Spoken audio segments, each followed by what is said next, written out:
All right, guys. I hope that each and every last one of you had a merry Christmas and spent time with your family.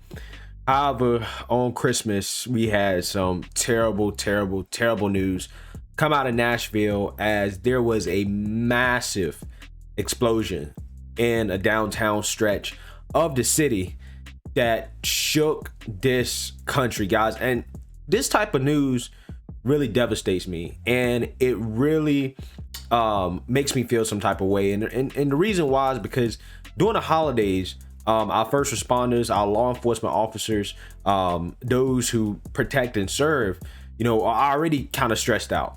And, with this pandemic, it also adds more stress to that, right? So, it's just a shame that we have to worry about these types of, and I'm gonna just call it a terrorist attack, really, because that's what it is at this point. We have to worry about these type of acts of terrorism during the holidays, in which our first responders, law enforcement officers, are even more stressed out and more overworked. And not only that, they can't spend time with their families during the holidays like regular folks because we have to deal with this type of nonsense. So we're gonna basically go over what happened and go from there and let you guys see some interviews and some footage and just kind of, have a basic understanding of what's going on. And I'll probably give a little bit more of my opinion. But before we get in that, my name is Greg Foreman, and you're watching A Black Conservative Perspective. Make sure you like, comment, and subscribe. Most importantly, share A Black Conservative Perspective, aka a leftist worst nightmare. You can also follow me on Twitter at gforemanbcp. Let's get it. All right, guys, let's go ahead and take a look at just some of the damage and what happened during this explosion.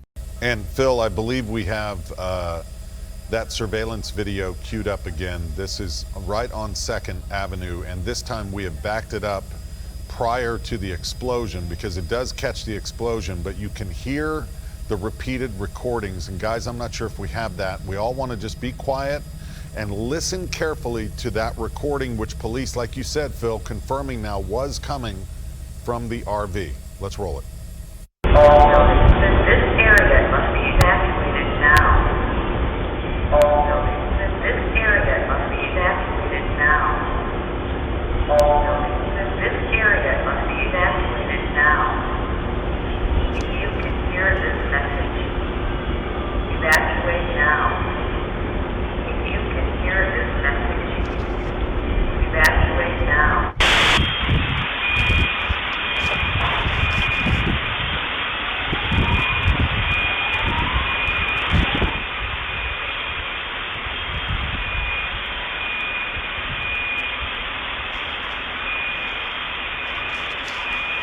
And then there is the aftermath. It's just absolutely chilling. It's like it is like something you'd see out of a movie, and it's happened on Christmas Day in downtown Nashville. A very official sounding recording, Phil. All right, guys, as you can see there, like the commentator was saying, that does look like something straight out of a movie, right? I mean, that is chilling stuff. I mean, imagine, you have a random RV, a vehicle parked in downtown, and this robotic woman's voice goes off telling you that the vehicle is going to explode, right? And, that to me is like, do you know it's actually going to explode? Is it like a prank? Is it a joke? Like, what's going on? Now, apparently, this thing went off about 6:30 in the morning, and police have responded to it because there was a report of gunfire and gunshots in the area. Now, when they got there, the RV was starting to go off, in which it was basically telling people to evacuate the area, like get out of the area, which to me is super weird, right? It's very weird because you would think that an act of terrorism like this, that, the target, they would try to, harm as many people as possible. Now, thank God, because of our first responders and our police officers who apparently went door to door as this thing was going off to try to evacuate whoever was in the vicinity. Thank God for those people. And that's also something I want to bring up when people say that, oh, police, what do? They don't actually protect people. Well, these police officers put their lives on the line by going door to door, doing this potential explosion. trying to get anybody out of the area, waking people up, warning people, showing an extreme act of bravery, right? That I think should be honored. And I think more attention should be brought to the brave officers and law enforcement that responded to this. But them doing that could have saved a lot of lives. And thank God for them that because they did that, lives probably were saved. I think only 3 people were injured. But I do think they have found human remains in the area. So, we don't know if there's any casualties yet. And this is as of 12 a.m. that I'm recording this on, the day after Christmas. So, by the time you see this video in the morning, there could be more updates. But that's what I have as of right now. Now, let's take a look at the eyewitness report in terms of her testifying what she heard and her account of the events. It was sometime between 4:30 and 5 a.m. I'm not exactly sure the first time we heard the gunshots. It sounded like an automatic weapon. It was very loud. And it woke me up. It woke us up, and we didn't do anything to start with because you just wake up after you've heard that. Well, then we waited a few minutes, and it happened again, and so we called 911. The first time, just to be clear, the first time you heard it, how many shots did you hear in a row? I think it was, I didn't really count them, Sure. but it was about probably 8 to 12. Okay. It was bam, bam, bam, bam, bam, bam, bam, bam, bam, like that, and it was very loud. And then do you have a sense of so how much it time happened between again the second time? How much time elapsed between the first burst and the second time you heard it? It seemed like it was probably longer than it actually was, and so maybe it was 5 minutes, Okay. maybe 10. Okay. And then it happened again, and then we called 911. Well, then when it happened the third time, and we called 911 back again just to make sure, and there were responders who had already come down there after we called the first time, and we looked out the window, and there was this white RV that was parked just across the street, Mm-hmm. and so it started playing this message. Evacuate now. This vehicle contains a bomb and it will explode. And I think they may have been playing some other things. It was a mechanized woman's voice. It was computerized. Mm-hmm. And So it didn't sound like a woman had recorded it herself. It sounded somehow computerized. It sounded like it was a computerized thing. You know how you have those automated Sure. calls and you have automated stuff, and that's what it sounded like. And that went on for a good long while, because by that time we called 911 again, wanting to know what should we do, And what did they tell you? do? And they were trying to get information from the police who were down there to try and figure out what they needed to tell us. Well, in the meantime, we started gathering up our stuff. I had to get my cat. I had my 85-year-old sister who was staying in another apartment. We run short-term rentals on this floor, and we didn't have any guests. But my son was visiting up here, my sister visiting here, and they were in 2 different apartments, and from the one that I've lived in for 15 years. And so then they started the countdown. And do you know? Sorry to interrupt. Evacuate now. Do you know what time the countdown started roughly? I think the countdown probably started sometime around 10 till 6. Okay. Or 5 till 6, something like that, because we at 11, when there were still 11 minutes left, we got on the elevator and went downstairs, and by the time we got to our garage where our car was parked on First Avenue, the last thing we heard was there were 8 minutes left to evacuate. And so the we got recording in the is car. counting down minute by minute?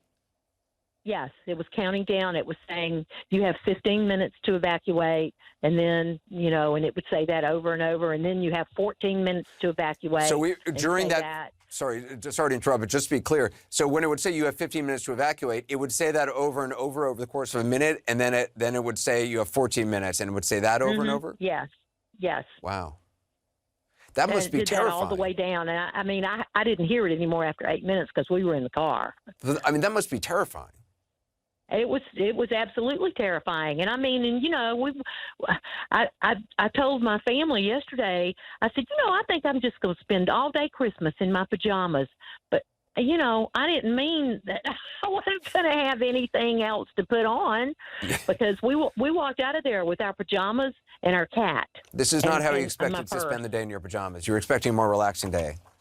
Right. Right. And we had all of our Christmas stuff set up, and in fact, our Christmas tree and everything is in the apartment that overlooks the river. It's a larger apartment that overlooks the Cumberland River, and so we went back around there after the explosion because we left. What happened was that I'm sorry I didn't finish this. The countdown started, and we went and got in our car, and we left and went across the river to Nissan Stadium and parked there for several minutes.